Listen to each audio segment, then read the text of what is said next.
15 menit ya. Biar nggak terganggu. Dalam penelitian ini merupakan tindak lanjut dari acara FGD Forum Group diskusi kami di beberapa bulan yang lalu. Pada waktu itu bagaimana kami ambil tema dalam FGD bekerja sama Litbang Kemenang dengan Hizbut Muslimat NU yang kemudian ambil tema pada waktu itu bagaimana konstruksi sosial dalam menanggulangi problem LGBT, karena pada waktu itu sangat dirasakan banyak sekali keluhan ibu-ibu majelis taklim khususnya yang banyak melihat di sekeliling ya kerumunan atau lingkungan yang berpenampilan aneh, misalnya laki-laki rambutnya dikuncir, berpakai bedak, lipstik, dan kemudian kalau udah sore bagaikan kupu-kupu berterbangan keluar keliaran. Nah, ini satu fenomena sosial yang memang amat mewabah, dan kita kayaknya disajikan melihat penampilan seperti itu bagaikan sesuatu yang sudah lazim. Padahal ini sebenarnya satu indikasi betapa problem, ya kan, tentang bagaimana beradabnya kita, terutama dalam dimensi ajaran-ajaran Islam yang sangat syarat dengan perilaku solehah seperti itu. Nah, oleh sebab itu dari Kemenang meminta kami, terutama pada waktu itu Bapak Dr. Muharram sebagai Litbang yang memang memberikan kerjasama itu, untuk ada fact finding sebagai kelanjutan daripada meneliti bagaimana sih sebetulnya perilaku LGBT itu.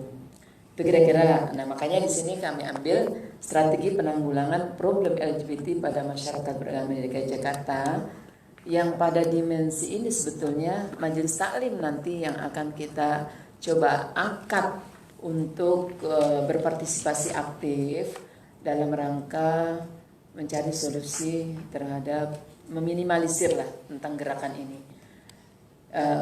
Di sini kata-kata majelis taklim kami belum angkat, Pak. Karena memang katanya kan kalau majelis taklim ada di bidang Pak Amsal, ya kan, kelembagaan ya. Di sini pada aspek-aspek sosial.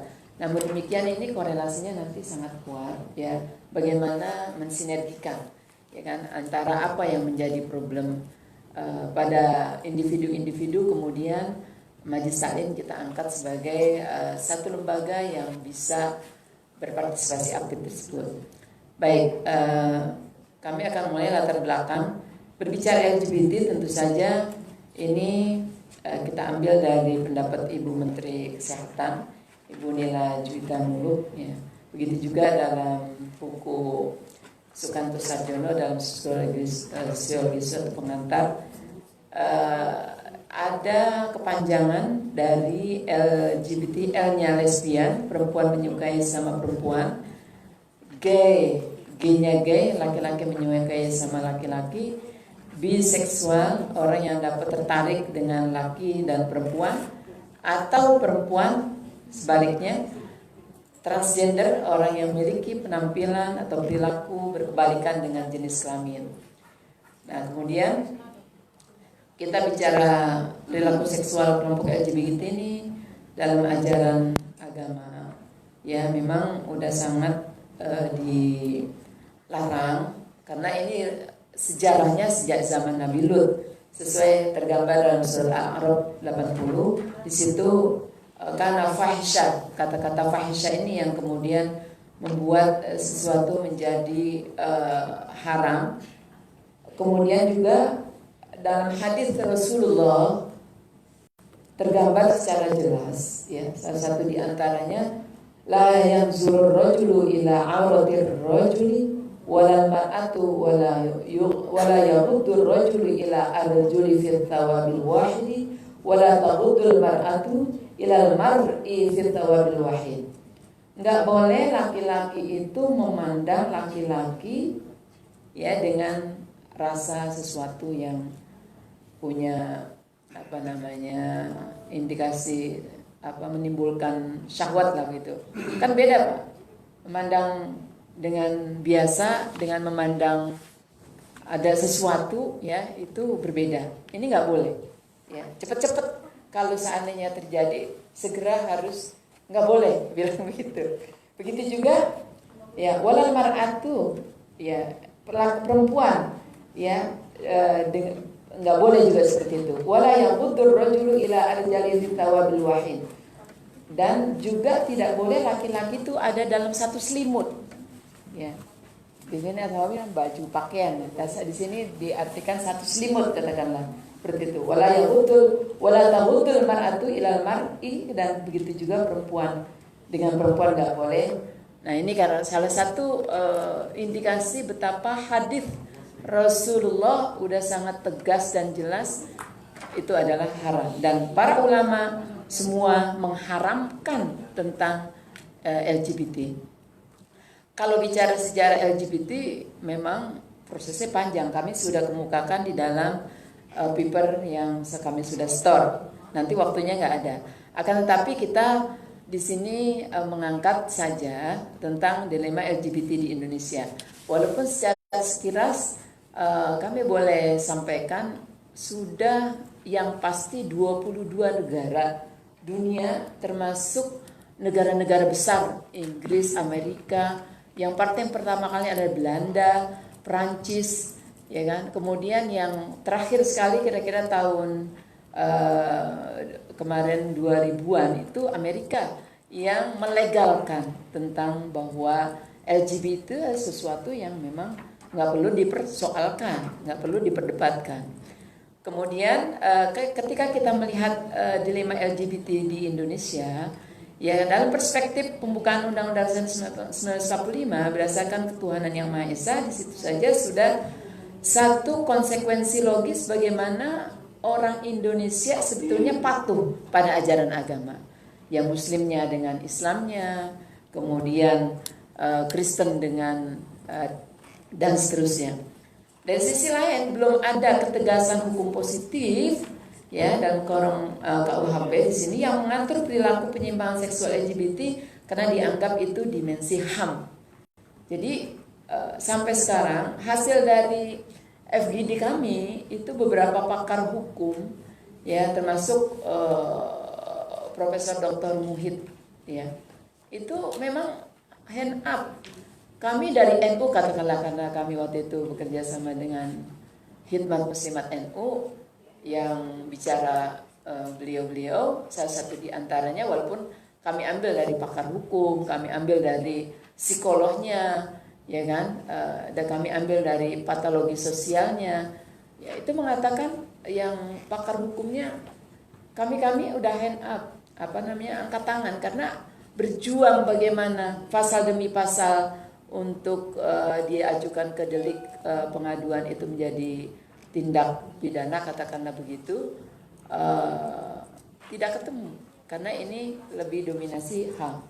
Makanya kemarin mereka menyarankan coba muslimat, ya kan gerakannya kan seluruh Indonesia. Kalau udah ibu-ibu muslimat turun misalnya dan ibu-ibu majelis taklim turun untuk bersama-sama menguatkan ya kan di DPR sana bagaimana KUHP bisa tegas ya berbicara tentang pelarangan LGBT, insya Allah bisa jadi itu didengar. Itu kira-kira begitu saran daripada bapak-bapak yang bicara pada waktu itu. Sudah 12 menit Bu, boleh strategi yang oh ya makanya strategi baik-baik itu sebabnya. Oke.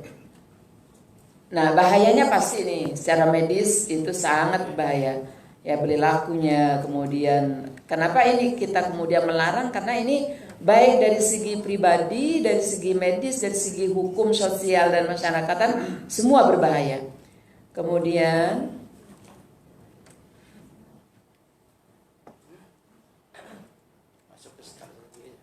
ya strategi baik.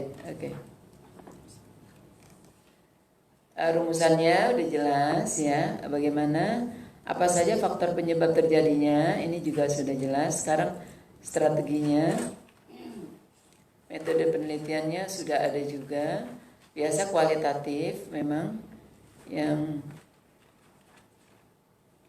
Nah, ini laporan penelitian, gambarannya namanya Zaki, Pak. Zaki sangat nama Islam sebetulnya. Dia tampilannya itu benar-benar banci. Makanya dia menamakan salonnya salon Siska. Siska itu kan ya kewanita-wanitaannya itu. Nah, kemudian dia intinya dia ngaku bahwa dia memang pelaku gay, ya. Kemudian ya memakan sesama laki-laki, banci ya, bancinya laki-laki dan pendampingnya adalah laki-laki. Dan dia bilang dia juga sholat, dia juga puasa, dia juga pokoknya ajaran Islam itu semuanya dia ikut, ya kan? Tapi ketika dia mengekspresikan syahwatnya, ya itu adalah urusan kesenangan dia karena dia memang tidak nikah ya, gitu. Dan itu dibilang banyak di lingkungan kami yang seperti itu. Dia bilang begitu ketika kami memancing bagaimana. Baik, sekarang solusi penanggulangan problem LGBT ini yang sangat penting.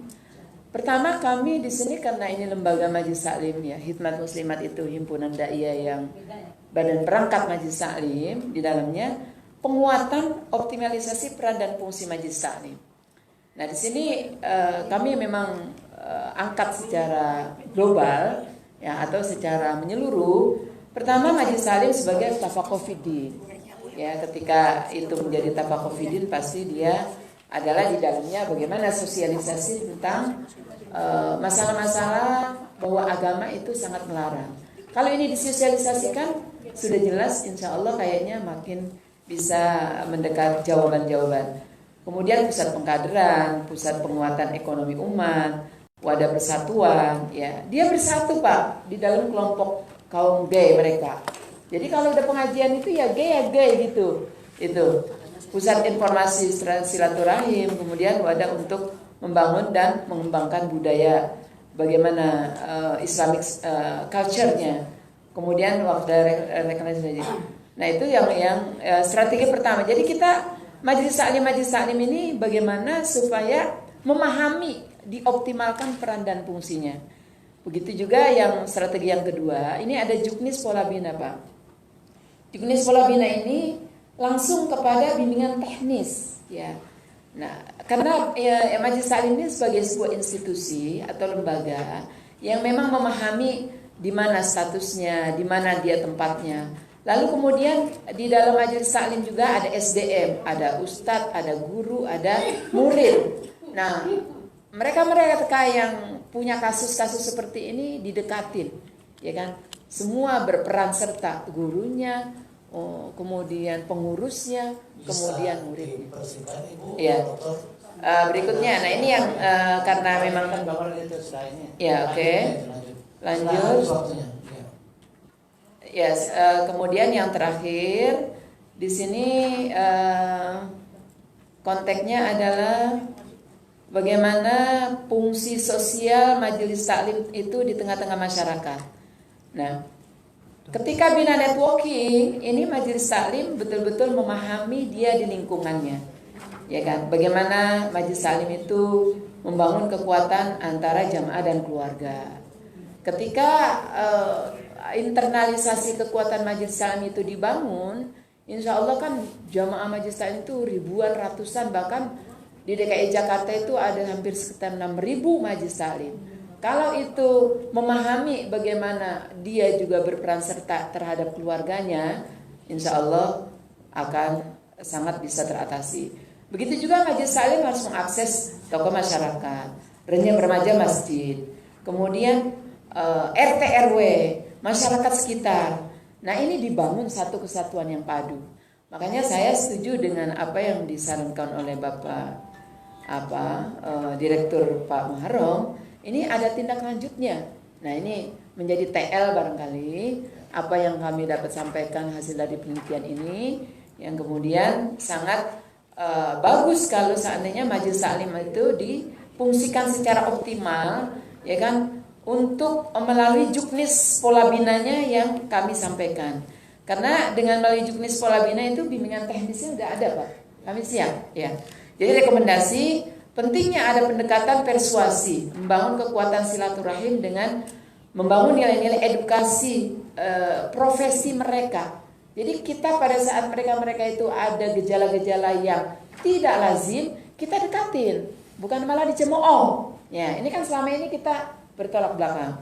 Kemudian yang kedua, perlu adanya sosialisasi lebih intens, memulai majelis taklim itu mengenai status hukum, bagaimana bahwa perbuatan itu sangat bertentangan dengan agama dan negara kita.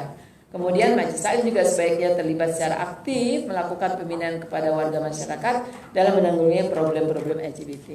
Baik, itu yang dapat kami sampaikan. Terima kasih atas perhatiannya. Mohon maaf ada kelebihan waktu. Hadanallahu wa iyyakum ajma'in. Wallahu muwaffiq ila aqwamit thoriq. Assalamualaikum warahmatullahi wabarakatuh.